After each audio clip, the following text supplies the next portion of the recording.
খেয়াল করলাম যে আমাদের বডি স্ট্রাকচারের সাথে HTML এর সকল কম্পোনেন্টের অ্যাকচুয়ালি মিল। তো এখন HTML এর সাথে একটা জিনিস চিন্তা করেন, আপনাদের মধ্যে মানে ন্যাচারালি অ্যাকচুয়ালি এটা আসলে মেল না, অ্যাকচুয়ালি ফিমেলদের মধ্যে বেশি হয়।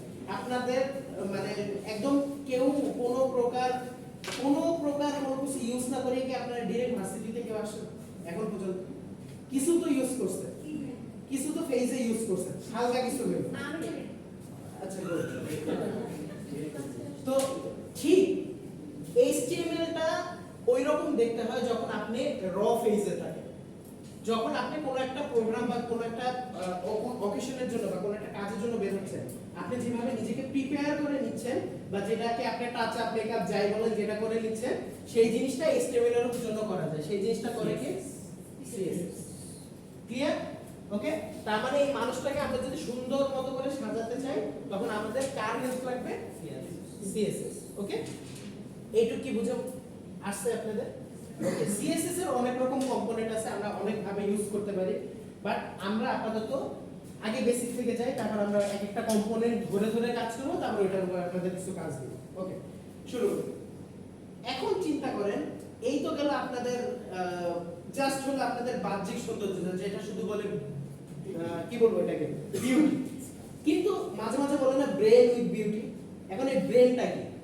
ব্রেনটা অ্যাকচুয়ালি হলো আমার ডাটাবেস এন্ড ব্যাকএন্ডের একটা কম্বিনেশন, ইজন্ট ইট? তার মানে কি আপনি ব্রেইনে কি করতেছেন? আপনার সকল প্রকার ডাটাগুলোকে কি করতেছেন? স্টোর করতেছেন, ইজন্ট ইট? স্টোর করার সাথে সাথে আপনি কি করতেছেন? সেই জিনিসটা আপনি সামহাউ আপনার সেইখান থেকে আপনার ফ্রন্ট এন্ডে আপনি শো করতেছেন। তার মানে কি ব্যাকএন্ডে বা আপনার ব্রেইনে কোনো একটা মেকানিজম তো চলতেছে। এই যে মেকানিজম চলতেছে এটাকে আমরা কি বলবো? Backend work. আর এই যে স্টোর করে রাখা আছে সবকিছু, এটা কোথায় আছে? আমাদের ডাটাবেস বা ব্রেইনের মেমোরি সেল। ওকে, তার মানে আমাদের যদি একটা প্রজেক্টকে ফুলফিল করতে হয় তাহলে আমাদের অ্যাকচুয়ালি এখন আপনি বুঝছেন তিনটা পার্ট লাগে, front end, back end end database. Okay, তো একটা জিনিস আপনি চিন্তা করেন, যদি আপনি just front end, back end, database এই তিনটাকে একসাথে যখন কম্বাইন করবেন, কম্বাইন করার পর কোনো একটা কাজের জন্য লাগাবেন, দেখেন ফ্যাক্ট কি আপনার প্রজেক্টটাকে না মাঝে মাঝে একটু কঠিন ভাবেন, বাট আমি যেটা ন্যাচারালি বলি যে প্রজেক্ট কিন্তু আপনি এইটার বাইরে আর কিছু না। আপনি কি এটা বিশ্বাস করেন? মোরাললেস কিন্তু এইটার বাইরে তেমন কিছুই না। আপনি কোনো একটা জিনিসকে দেখাবেন, ডিসপ্লে করবেন, কোনো একটা জিনিস রিমুভ করবেন, কোনো একটা জিনিস এডিট করবেন, কোনো একটা জিনিস ক্রিয়েট করবেন। এখন এই ক্রিয়েটেড অ্যাক্সেসটা কার কার আছে? রিমুভের অ্যাক্সেসটা কার কার আছে? আপনার এই যে নতুন করে ইনসার্ট করতেছেন এইটার অ্যাক্সেস কার কার আছে? এই মোরালের সব কিছু কি আপনি সব ইআরপি তে কি করে আপনাদের কোর্স অ্যাসাইন করা হয়? ইনসার্ট। নতুন স্টুডেন্ট আসলে স্টুডেন্ট ক্রিয়েট করা হয়, ক্রিয়েট। আপনি যদি ভার্সিটি থেকে চলে যান তখন কি? ডিলিট। আপনার কোনো ইনফরমেশনে ভুল আসছে সেটাকে রাইট করতেছেন, তার মানে কি? আপডেট। তারপর আমাকে অ্যাজ আ কোর্স টিচার ওখানে অ্যাসাইন করা হলো, তার মানে আপনার ইনফরমেশন আমার সাথে কি হয়ে গেছে? শেয়ার হয়ে গেছে, কানেক্ট হয়ে গেছে। তারপর কি হয়? আপনি আমার সব ইনফরমেশন দেখতে পারবেন না কিছু স্পেসিফিক ইনফরমেশন ছাড়া, কিন্তু আমি মোরাললেস আপনার সব ইনফরমেশন দেখতে পারবো। তার মানে কি? অ্যাক্সেস, তাই না? দেখেন জিনিসটা ঘুরে গেছে, এটার বাইরে আর তেমন কিছুই 90 to 99%, 95% এগুলো। এক্সট্রা কিছু থাকতে পারে যে ধরুন ক্যালেন্ডার আপডেট বা ম্যাপিং বা ম্যাপ জিনিস, এইগুলা বাদে আপনি মোরালের সবকিছু দেখবেন ক্রুডের মধ্যে। তাহলে আপনি মাথায় রাখবেন আপনার জিনিসটাকে এত কঠিন ভাবে আপনার নেওয়ার দরকার নেই। আপনি সবার আগে কি করবেন? সবার আগে জিনিসটা কি করবেন যে আপনি ক্রুডটাকে আপনি ভালো মতোকে আয়ত্ত করার ট্রাই করবেন এবং একটা প্রজেক্ট ডিজাইন বানাবেন, যেটা আমি প্রথম থেকে বলতেছি। একটা ডকুমেন্টেশন বানাবেন। কি রকম ডকুমেন্টেশন বানাবেন? যে আপনি চিন্তা করবেন যে আপনার এই প্রজেক্টে কার কাছে কতটুকু ক্ষমতা দেওয়া থাকবে। শেষ মেইন জিনিস কি? ক্ষমতা দেওয়া। কার কাছে কতটুকু ক্ষমতা থাকবে, এছাড়া কিছু না। এখন ওই ক্ষমতা অনুযায়ী আপনার কি বের হবে? ফাংশনাল ডিস বের হবে, কাজ বের হবে। ওকে, তার মানে আপনার ক্রুডটাকে আপনি মোটামুটি মোরাললেস কতটুকু সাজাতে পারবেন। বুঝতে পারছেন? এইটুকু কি বেসিক বুঝতে পারছেন যে আমরা আসলে সামনে কি করতে যাচ্ছি? দেন আমরা প্রজেক্টের মধ্যে মডেলগুলো ইমপ্লিমেন্ট করার ট্রাই করব যে আমার কাজ হলো আমি একটা জাস্ট ডিসপ্লে টাইপ কাজ করব, তাহলে এটার জন্য এই মডেল ওই মডেল কোন জায়গায় কোন মডেল ইউজ করব এটা আমরা দেখব, কিন্তু আপাতত এই হলো আমাদের প্ল্যান। ওকে, তো প্রথম যে জিনিসটা আসে সেটা হলো কি আমাদের HTML। HTML এর সবচেয়ে বেসিক কম্পোনেন্ট বা বেসিক বডি স্ট্রাকচার কি আপনারা সবাই জানেন, তাও আমি আবারও বলতেছি। ফার্স্টে কি দিতে হয়?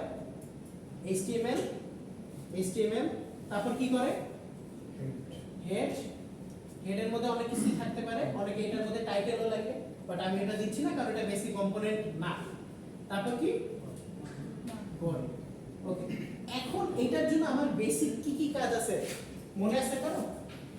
যদি মনে না থাকে অসুবিধা নেই, আমি শুরু করতেছি। দেখেন, আপনি যখন ভিতরে কিছু একটা লিখতে চাচ্ছেন, যেমন আমাদের সবার কোডের জীবনের প্রথম লেখা কি হ্যালো, এই জিনিসটা আপনি লিখতে চাচ্ছেন। আপনি যখন এই জিনিসটা লিখবেন, আপনি নরমালি লিখলে কি এটা প্রিন্ট হবে না? হবে। নরমালি লিখলে এটা প্রিন্ট হবে। বডির মধ্যে লিখতেছেন না আপনি, হবে। কিন্তু আপনারা চিন্তা করেন, আপনারা মাঝে মাঝে কি করেন, আসলে কোন একটা লেখা লিখতে গেলে আসলে নরমালিও লেখেন, আবার মাঝে মাঝে একটা ট্যাগ ইউজ করেন, প্যারাগ্রাফ। এখন আসেন এই বেসিক পার্থক্যটা আমরা একটু বুঝার ট্রাই করি। চলো, প্যারাগ্রাফে নরমালি লেখা এন্ড আমি যদি নরমালি কোন একটা জিনিসে লিখি, পার্থক্য কি? ধরেন আমি এখানে অনেকগুলা লাইন লিখব, ওকে, ঠিক আছে? আপনার মনিটর ধরেন এতটুকু, আপনি এটা যখন প্রিন্ট করবেন, মানে প্রিন্ট বারবার বোঝাচ্ছি, প্রিন্ট না, অ্যাকচুয়ালি প্রিন্ট মানে কি, আপনি যখন এটার আউটপুটটা দেখতে যাবেন, আউটপুটটা কিভাবে আসবে জানেন? অ্যাকচুয়ালি আউটপুটটা আসবে এক লাইনের সঙ্গে, তাই না? এটা কি কারো মাথায় আছে? আপনার এই তিনটা লাইন আপনি এন্টার দিলে আসলে কোনো লাভ নেই, আপনার আলটিমেটলি এটা এন্টারে কাজ করবে না, এটা অ্যাকচুয়ালি কি করবে, এক লাইনে কাজ করে যাবে। মনে আছে না? এইটার জন্য আমরা কি করে থাকি মেইনলি, তখন আমরা একটা ট্যাগ ইউজ করি। কি ট্যাগ ইউজ করি? যখন আমরা লাইনটা পরের লাইনে আনতে চাই, ব্রেক ট্যাগ, বা এটাকে বিআর ট্যাগ বলে। এটা কি কোনো ক্লোজিং ট্যাগ আছে? না, এটা হলো এটা ক্লোজিং ট্যাগ নাই। অনেকে এটাকে শুধু এভাবে ইউজ করতে পারেন, অর এভাবে, দুইটা একসাথে না। এইজন্য এটাকে কি ট্যাগ বলা হয়? MT tag. ক্লিয়ার? তার মানে কিছু কিছু ট্যাগ আছে আপনার যেগুলো ক্লোজিং ট্যাগ থাকবে না, সেগুলোকে আমরা কি বলবো? MT tag. যেমন এটা একটা কি এমটি ট্যাগ, পরে আসতেছে এগুলাতে আস্তে আস্তে। আজকে আমরা মেইনলি HTML এর বেসিক কম্পোনেন্টগুলো মনে করে আপনাদের দিয়ে একটা ছোট কাজ করাবো। ওকে, তো এখন চিন্তা করেন, আপনি যখন ব্রেক ট্যাগ দিচ্ছেন, আউটপুটটা কিভাবে আসতেছে? এরকম দিয়ে আপনি একটা ব্রেক ট্যাগ দিলেন, কোনো সমস্যা নেই, তারপর আপনি আবার পরের লাইনে গেলেন, তাহলে আউটপুটটা আমরা ধরি এইটা কিন্তু আবার কম্পিউটার স্ক্রিন। ওকে, তাহলে আউটপুটটা কিভাবে আসবে? এখান থেকে পরের লাইনে চলে আসবে। সমস্যা কিন্তু আপনি একই জিনিসটাই যদি আপনি প্যারাগ্রাফ লিখেন, এখানে প্যারাগ্রাফ ট্যাগ শেষ করবেন, তখন আউটপুটটা কিভাবে আসবে জানেন? একটা স্পেস দিয়ে আসবে। কেন? কারণ আমরা ছোটবেলা থেকে জানছি যে প্যারাগ্রাফের মধ্যে অলওয়েজ একটা লাইনের গ্যাপ থাকতে হবে। আপনি যদি চান যে আউটপুটটা জাস্ট এরকম হয়ে পরবর্তী লাইনে আসবে, তখন আপনার প্যারাগ্রাফ ইউজ করা লাগবে না। কিন্তু ভুলটা আমরা এখানেই করি। আমরা যখন ওয়েবসাইটের লেআউট তৈরি করতে যাই, বিভিন্ন ধরনের অ্যাডভার্টাইজমেন্ট দেখবেন যে আপনাদের স্পেসিং চলে আসছে, তখন আপনার প্যাডিং দিয়ে হেল্প করার ট্রাই করেন, কিন্তু আসলে জিনিসটা এরকম। জিনিসটা হলো কি, আপনি তখন নরমালি প্যারাগ্রাফ ইউজ করছেন, বাট আপনার প্যারাগ্রাফ সেখানে দরকার ছিল না, কারণ আপনি পরের লাইনে ব্রেক করতে চাচ্ছেন, পরের লাইন এক লাইন গ্যাপ দিয়ে আসতে চাচ্ছেন। এইটুকু কি বুঝে আসছে? এই কারণে আমরা যখন আমরা পরের লাইনে যেতে যাব, কিন্তু উইদাউট এনি লাইন গ্যাপ বা লাইন স্পেসিং, তখন আমরা কি ইউজ করব? Break tag. আর যদি আমরা লাইন স্পেসিং ছাড়া কোনো কিছু ইউজ করি, বা আমরা যদি লাইন স্পেসিং দিতে চাই এক লাইন, তখন আমরা কি ইউজ করব? প্যারাগ্রাফ। ক্লিয়ার? দুইটা কম্পোনেন্ট বুঝতে পারলেন? তাহলে আমাদের যদি টু ডু একটা লিস্ট ধরি, তাহলে আমাদের একটা প্যারাগ্রাফ বুঝলাম, একটা ব্রেক বুঝলাম। ওকে, একটু ক্লিয়ার? স্যার দুইটা ব্রেক ইউজ করলে কি একটা প্যারাগ্রাফের মতো হবে? আপনি বলেন কি হওয়ার কথা? দুইটা কি হবে? ব্রেক করে কি করবে সে আরেকটা লাইন তৈরি করবে তার মানে হ্যাঁ হবে কিন্তু জিনিসটা গুড প্র্যাকটিসিং না মানে অদ্ভুত না খুব মানে আগে আমরা এটা করতাম যে প্যাডিং কাজ না করলে 5টা বিয়ার দিয়ে দিতাম 5 টাইম বিয়ার জানি এই জিনিস আপনারাও করবেন সমস্যা নেই কিন্তু এখন একটা জিনিস খেয়াল করেন যখন আপনি এই বেসিক কম্পোনেন্টগুলোর কাজ করতে যাচ্ছেন যখন আপনি বেসিক কম্পোনেন্টগুলো শিখতেছেন কাজ করতে যাচ্ছেন তখন আপনার প্রয়োজনে অনেক কিছুই মনে হতে পারে যেমন এখন আপনি চাচ্ছেন যে এখানে একজনের নামকে আপনি খুব বোল্ড করবেন খুবই কি করবেন বোল্ড করবেন তখন আপনার কি ট্যাগ ইউজ করা হয় বি ট্যাগ যেটার জন্য আমি বেশি ট্যাগ নিব বি ট্যাগ এখন বি ট্যাগের সাথে একটা ট্যাগের কনফ্লিকশন আছে বলেন কোন ট্যাগ স্ট্রং পার্থক্যটা কি কেউ বলতে পারবেন বিটা আগে ইউজ করা তো ইদানিং হচ্ছে আপডেটেডটা হচ্ছে স্ট্রং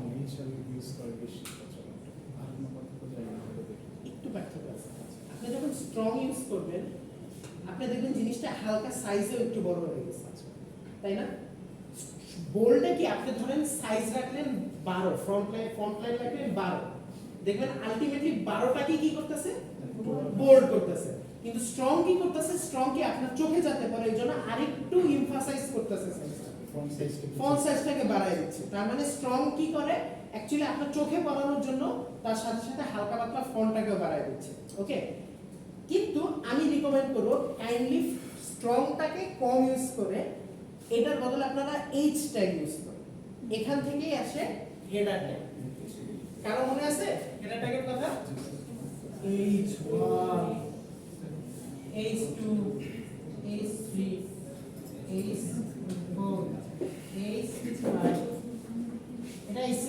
বুঝলেন ওকে আমি এভাবে কেন লিখলাম কারণ জিনিসটা এভাবেই কাজ করে ফার্স্টেরটা প্রচুর গাঢ় এবং বড় পরেরটা আরেকটু কম গাঢ় এবং বড় এটার পর আরো গাঢ়ত্ব কমতে থাকবে এবং তার সাথে সাথে ছোট হতে থাকবে এবং লাস্টেরটা দেখবেন খুবই ছোট প্লাস হালকা এখন কি মনে পড়ছে H1 থেকে H6 কেউ H7 8 ইউজ করতে যায় না ক্লিয়ার H7 8 বলতে পৃথিবীতে কিছু আপাতত আমার জানা আছে ওকে আপনি বানাবেন ঠিক আছে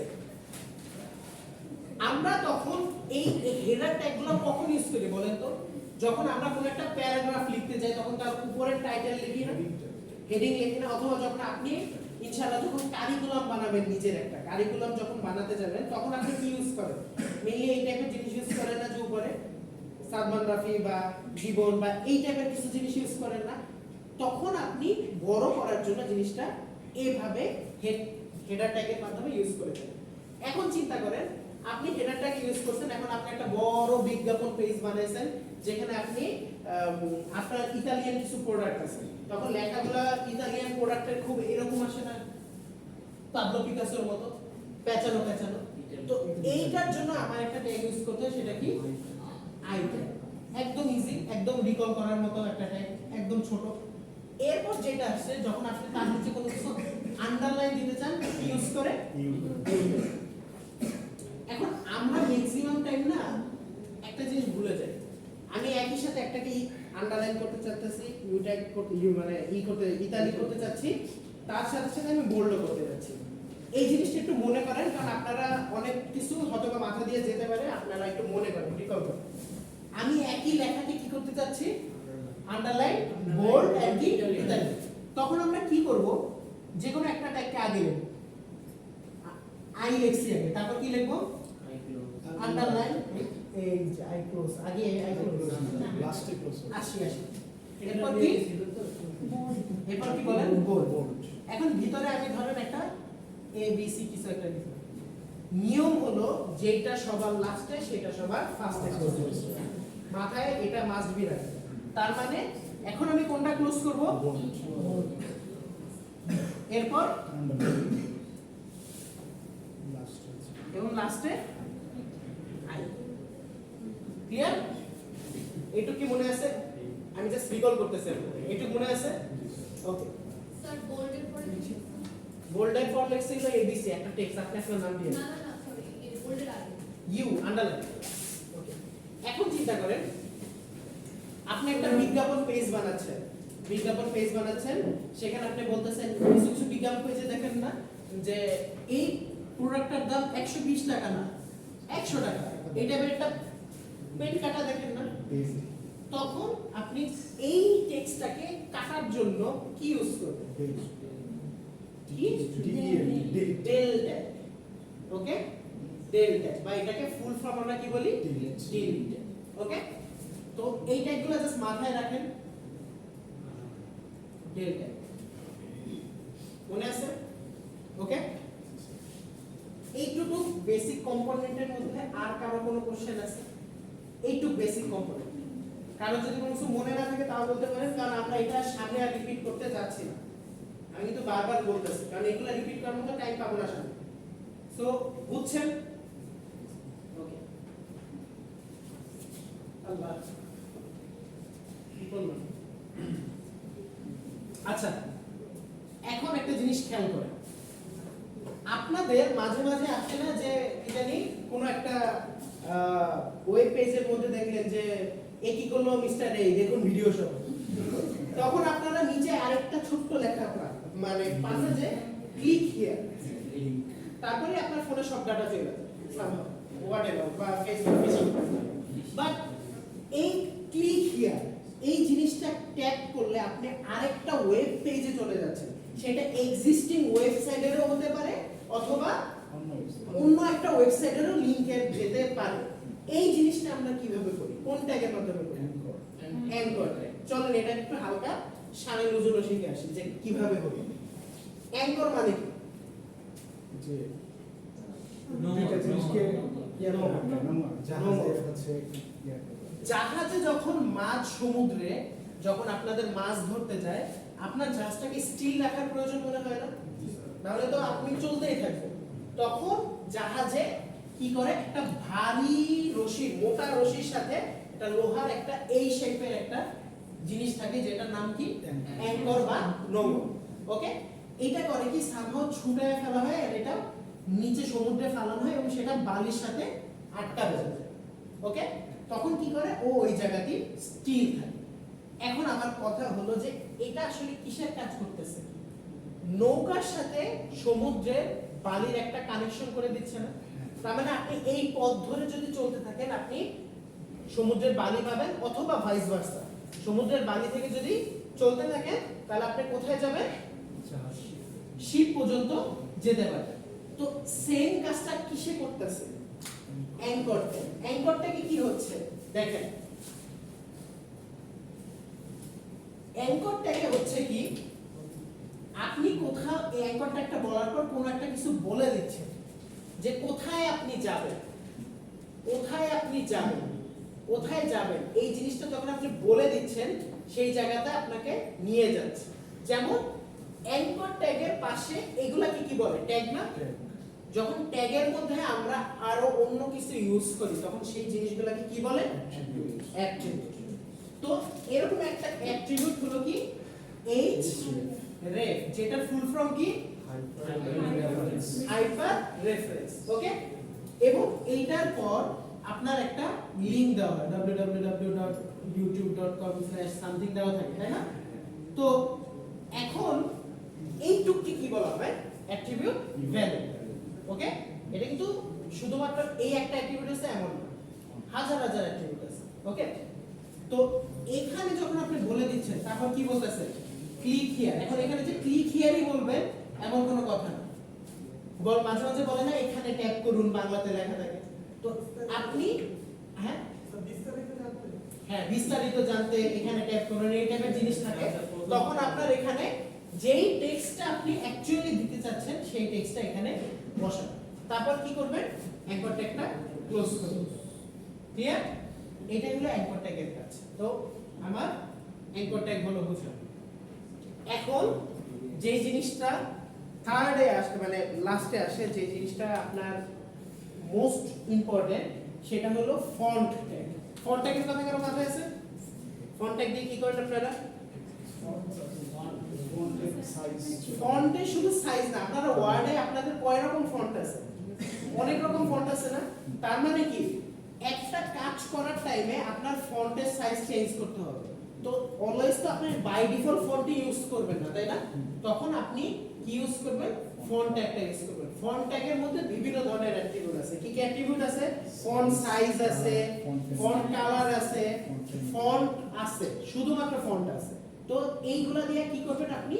মেইনলি আপনার প্রত্যেকটা পেজের ডেফিনিশনগুলোকে কি করবেন? চেঞ্জ করবেন। এইটুকু কি বুঝছেন? ক্লিয়ার? ফন্ট লাস্ট যেটা আছে, যেটা হলো আপনাদের টেবিল। টেবিলের কথা কারো মনে আছে? জি স্যার।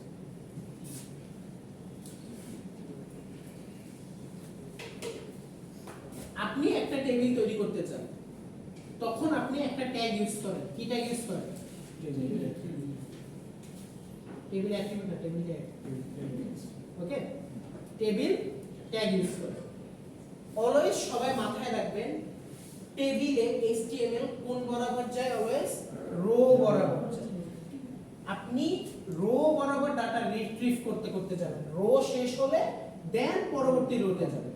ও কিন্তু কলাম বরাবর যায় না, কিন্তু আমরা ওটাকে কলাম বানাই দিয়েছি, কিন্তু অ্যাকচুয়ালি ও কোন বরাবর যায়?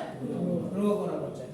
তো যেহেতু সে রো বরাবর যায়, তাহলে আমাকে তাকে কি লেখা উচিত? ট্যাগের নামটা টেবিল রো। এখন কি বুঝতে পারতেছেন? টেবিল রো, এরপর টেবিল রো শেষ হবে। এই একটার জন্য একটা কি লিখবেন? টেবিল রো শুরু, টেবিল রো শেষ। আবার পরেরটার জন্য কি করবেন? একটা টেবিল রো শেষ। ওকে, মনে আসতেছে কিছু? ওকে, এখন যে জিনিসটা আপনাদের সবচেয়ে বেশি প্যাচ লাগে সেটা হলো, আচ্ছা প্যাচ লাগানোর আগে আরো বলি, ভিতরে যে ইনফরমেশনগুলো আপনি দিচ্ছেন সেগুলো কি আমার এক একটা ডাটা না? তার মানে কি, যখন আমি ভিতরে প্রত্যেকটা সেলের ইনফরমেশন বসাবো, ধরেন আমি এই সেলটার ইনফরমেশন বসাবো, তখন আমি এটাকে কি লিখবো? টিডি, এখানে ধরেন আছে 1, তাহলে আমি 1 বসাবো, টিডি শেষ। এটার জন্য যা আছে এটার জন্য টিডি টিডি, এটার জন্য যা আছে এটার জন্য টিডি টিডি, কাজ শেষ, রো শেষ। বুঝছেন কি করছি? কিছু কি বুঝছেন? ঢুকছে মাথায় কিছু? ওকে, এখন আপনাদের যে জিনিসটা সবচেয়ে প্রবলেম হয় যে আমরা কিন্তু ওয়েবসাইটটা মাঝে মাঝে টেবিউলার ফরম্যাটে কাজ করে দেয় ওয়েবসাইটটা, তাই না? অনেক টাইমে ওই যে হেডার, ফুটার, মেইন পার্ট, মেইন বডি, এটা কিন্তু চিন্তা করলে মোরালেস একটা টেবিল না? যেটা লাস্ট পার্টটা হলো, লাস্ট রোটা হলো কি আমার ফুটার, এই পার্টটা হলো আমার সাইড বার, এই পার্টটা হলো আমার হেডার পার্ট, এন্ড এটা হলো মেইন কন্টেন্ট পার্ট। দেখেন কিন্তু এটা মোরালেস কি একটা টেবিল না? কোন একটা ওয়েবসাইট বা ওয়েব পেজকে আমরা কি করতে পারি? কোন একটা ওয়েবসাইট বা ওয়েব পেজকে আমরা আসলে টেবিউলার ফরম্যাটেও সাজাতে পারি। হ্যালো ম্যাম, ঘুমাচ্ছে? আমি না না না, বুঝছি। টায়ার্ড? অনেকগুলা ক্লাস ক্যান্সেল হয়েছে, টায়ার্ড হয়ে গেছেন না? আচ্ছা ফোনে WhatsApp-এ শুধু ওকে, শুনেন, এখন আমরা কোন একটা টেবিলের মধ্যে আমার, তার মানে সব সময় যে এরকম টেবিল থাকবে এমন কোনো কথা আছে? না। টেবিলের মধ্যে গ্যাঞ্জাম থাকতে পারে না? স্প্যান। এটা কি উদাহ হয়ে গেল বলেন তো? এটা কলাম উদাহ হয়ে গেল না?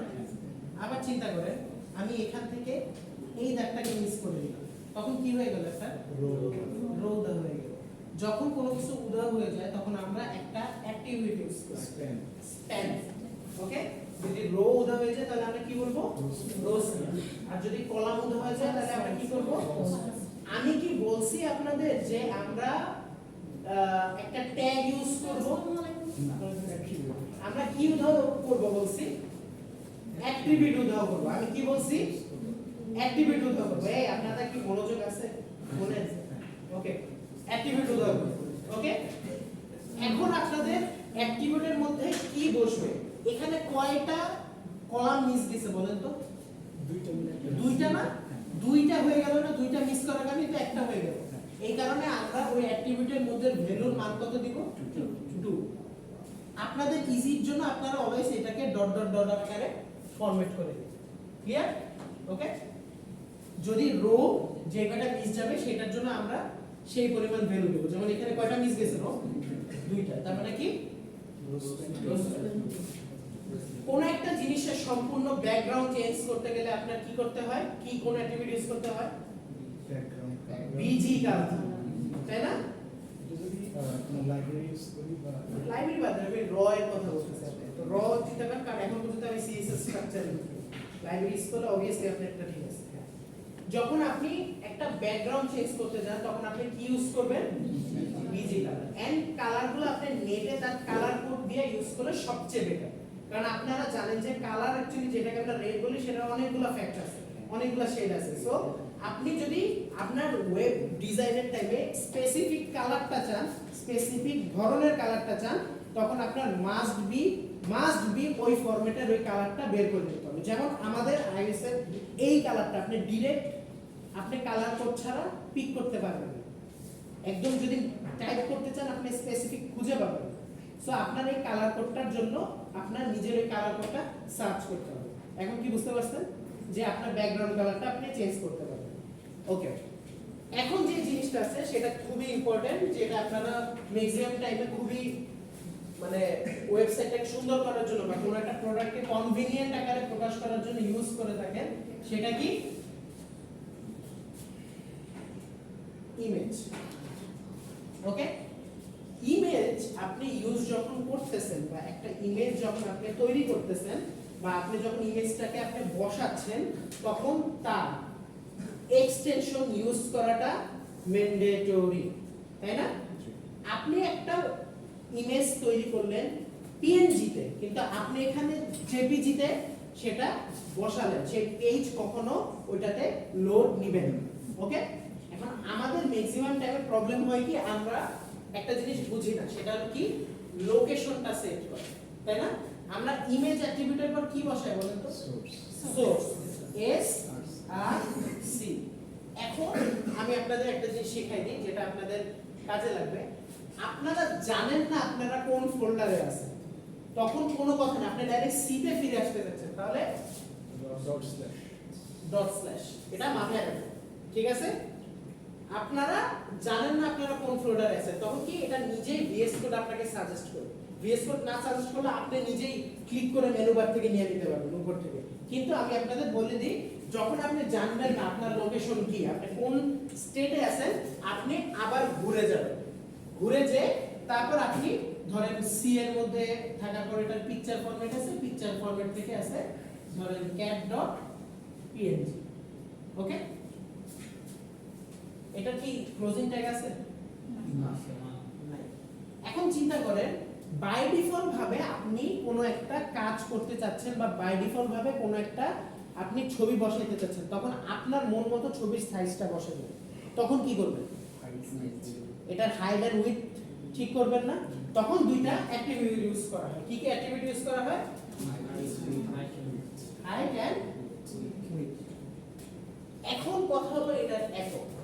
কেউ যদি হাইটকে শুধুমাত্র হাইট লেখে 300 লেখে তাহলে এটা পিক্সেল আকারে কাউন্ট হবে না। শুধুমাত্র আপনি যদি হাইটের পাশে px লেখেন তখনই আপনার সেটা পিক্সেল ফরম্যাটে কাজ করবে। আমি আপনাদের সবাইকে সাজেশন দিব যে আপনারা পিক্সেল ফরম্যাটে আপাতত কাজ করেন, কারণ আপনারা ওই মেজারমেন্টটা ফার্স্টে বুঝতে পারবেন না। সো কম্পিউটার আপনাদের সামনে আছে, আপনারা বুঝবেন যে 10 পিক্সেল কি 20 পিক্সেল কি, ওই পিক্সেল আকারে আপনি কাজটা করবেন যে কতটুকু হাইটে কতটুকু উইথে কাজ করতেছে। ক্লিয়ার? ওকে, এইটুক পর্যন্ত কি বুঝতে কারো প্রবলেম আছে? কারো প্রবলেম নেই? ওকে, এখন আমি আপনাদের শুধু র HTML এর উপর একটা কাজ দেব, সেটা আপনারা আমাকে করে দেখাবেন। ওকে, একদম ইজি, কোনো অসুবিধা নেই। জাস্ট আমি কাজটা দিই, তারপর আপনারা দেখেন, তারপর ওই অনুযায়ী কাজ করেন। বাই দ্য ওয়ে, গুগল ক্লাসরুমে কারা কারা অ্যাড হবেন? হোয়াটসঅ্যাপে যান, হোয়াটসঅ্যাপে একটা লিংক পাবেন, সেখান থেকে গুগল ক্লাসরুমে অ্যাড হয়ে যাবেন। ক্লিয়ার? কারণ আমি এখন কাজটা গুগল ক্লাসরুমে দেব। ওকে, ক্লিয়ার?